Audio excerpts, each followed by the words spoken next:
Chairman sir, हम लोग ने कल सदन में बहुत अच्छी तरह से सुना है।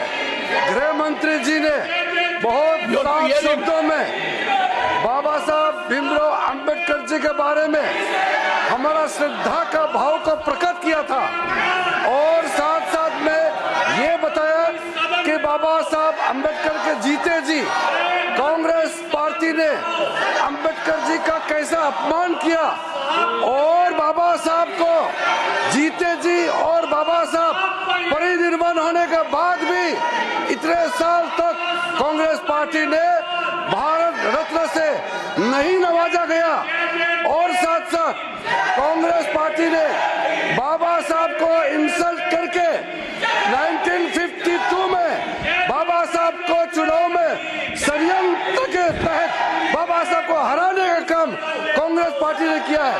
1952 के बाद फिर दोबारा जब बाई इलेक्शन हुआ, उस बाई इलेक्शन में भी कांग्रेस पार्टी ने विदर्भ में बाबा साहब को फिर से हराया है।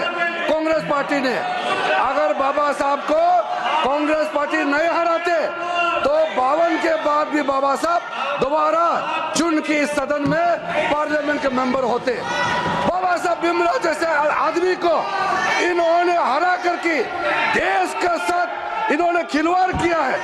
आज बाबा साहब का नाम लेकर के उसके नाम को दुरुपयोग करने का काम किया है।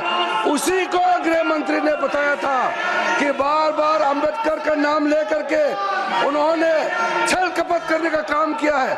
वरना क्या कारण था सर? मैं सर एक बौद्ध हूँ, मैं बाबा साहब के बताए हुए रास्ते पर चलने वाला इंसान हूँ। इस देश में बाबा साहब ने 1951 में कानून मंत्री के पद से इस्तीफा दिया था।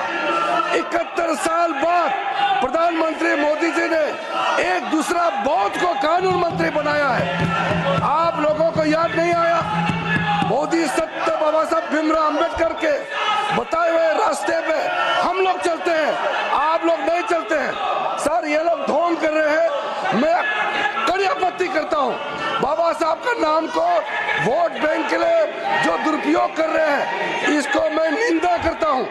और आज मैं अध्यक्ष सभापति महोदय जी, मैं फिर से आपको कहना चाहता हूँ, जो 5 तीर्थ स्थल आदरणीय प्रधानमंत्री मोदी जी के नेतृत्व में बाबा साहब अंबेडकर जी के नाम में जो आज काम चल रहे हैं, उसका 2026 में मुंबई के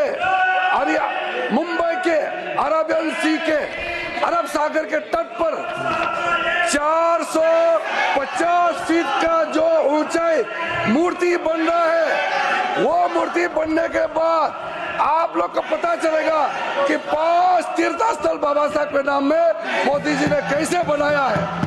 शिक्षा भूमि में जाइए बाबा साहब के लंदन में, आपको पता चलेगा, आपको पता चलेगा। आप परिनिर्वाण भूमि में जाके देखिए, आपको पता चलेगा।